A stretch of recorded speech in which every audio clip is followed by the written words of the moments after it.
আগে এক প্লেট বিড়ি দিয়ে আমার হয়নি, এখন মিশা কথা কমকে। আসসালামু আলাইকুম ফ্রেন্ডস, আমি জামান জোয়ারদার। তো আজকে নতুন আরেকটি ভিডিওতে আপনাদেরকে স্বাগতম জানাচ্ছি। আজকে আমরা যাব নাটোরে। তো নাটোরে শুধু কাঁচাগোল্লাই পাওয়া যায় না, আরও অনেক কিছু পাওয়া যায়। তো পুরো ভিডিওটা দেখলে আপনারা বুঝতে পারবেন যে নাটোর কী কী পাওয়া যায়। তো চলুন আমরা আজকে এই গাড়িটা নিয়েই নাটোরে যাব। আমরা শিবপুর থেকে তরমুজ কিনেছিলাম।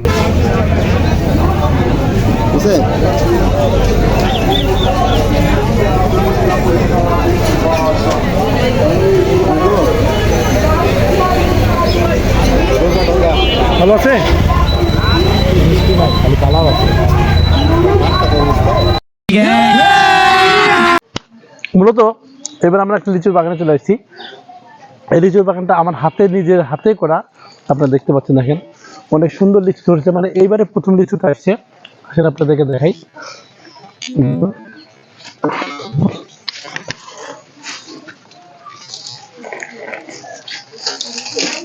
এই যে প্রচুর পরিমাণে লিচু ধরে আছে।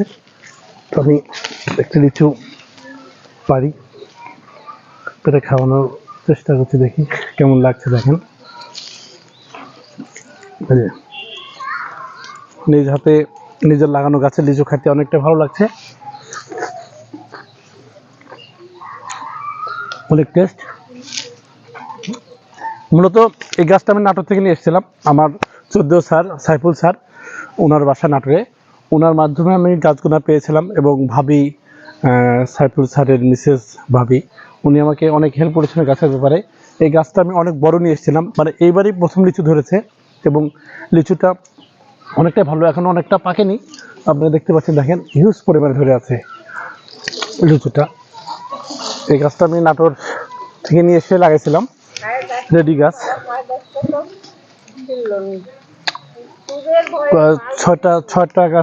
ছয়টা গাছ লাগানো আছে। এবং এছাড়া আপনি দেখেন,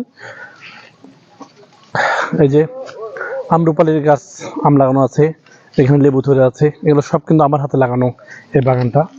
তো আপনাদেরকে আজকে এই দেখানোর জন্য আমি এখানে আসছি এবং লিচু পাড়ার জন্য আসছি। এই যে দেখেন কত সুন্দর লিচু ধরে আছে। এই যে দেখেন লাল হয়ে গেছে। এখানে একটা ড্রাগন গাছ লাগানো হয়েছে, ড্রাগন গাছটাও রাজশাহী থেকে নিয়ে এসে লাগাইছিলাম। অনেক সুন্দর লিচুর বাগানে আসলে মন ভরে যাচ্ছে। আসলে পরিমাণটা কম ধরেছে, তারপরেও যতটুকু মাশাআল্লাহ আল্লাহ যতটুকু দিয়েছে অনেক ভালো। আসলে সুপাদিকে দেখার চেষ্টা করি। কাটো, অলরেডি কতগুলো পেরেছি লিচু, অনেক ভালো লাগছে। নিজ হাতে লাগানো গাছ থেকে নিজ হাতে লিচু তুলছি, অনেক ভালো লাগছে। মাদিকে ধরো, নাও। অনেক সুন্দর, অনেক সুন্দর লিচু ধরেছে।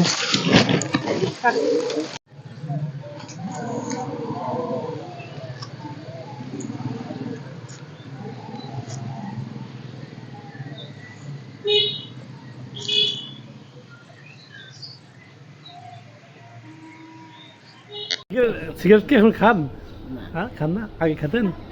হ্যাঁ, একটা সিগারেট দিয়ে খান দেখি। হ্যাঁ, আগে এক প্লেট বিড়ি দিয়ে আমার হয়নি, এখন মিশা কথা কমকে। এখন हम पसंद करते हैं हाँ? কি আপনি নেশা, এই বিড়িতে নেশা হয়তো? না খেলে কি হয়, মাথা ঘুরতো না কি হয়তো? না খেলে নেশা হয় না, শান্ত পাওয়া যায় না। আর খাওয়ার পরে খাওয়া হলে ভালো হয়, এখন ছাড়ে দিতে আর নেশা নেই। না ধান্দা বলেন, না ধান্দা, চোখের ধান্দা, ক্ষতি করো না। অনেক ক্ষতিকর না? এখন তো মাশাআল্লাহ চেহারা তো সুন্দর হয়েছে। আগে যখন বিড়ি টিড়ি খেতে তখন তো চেহারা কেমন যেন হতো। হ্যাঁ, ওই এক জাতি, হ্যাঁ ওই এক জাতি হয়ে আসুন। এখন বিড়ি ছাড়া ভালোই। বিড়ি কটা খান দিনে দাদা? ও এক দেড় পেট বেশি খাওয়া লাগে না, হ্যাঁ, ওই এক এক পেট খালি হয়ে যায়। তাহলে এই পর্যন্ত কি আপনি 1000 টাকার বিড়ি খাইছেন? 1000? 1000? এক বছরই তো 1000 পার হাজার। তাহলে হিসাবে কত? 1 লাখ টাকার হিসাব বিড়ি খাওয়া হয়েছে। তা আছে, হ্যাঁ, তা আছে। তাহলে এই যে একটা অপচয়, এটা কি রোধ করতে হবে তো? রোজ কুড়িটা করবো, না খালেই মাথা গরম, আর খেলে খালে মাথা ঠান্ডা। আচ্ছা ঠিক আছে, আপনি খেতে থাকেন। দেখি কিভাবে টান দিচ্ছেন দাদা একটা। আচ্ছা, কি করে দেখ এখন কি শান্তি হয়ে গেল? এই ভুবন, ভুবন কি স্যার আইবো লাশের কর্তা, এই গাড়ি সিট ডাউন প্লিজ করো।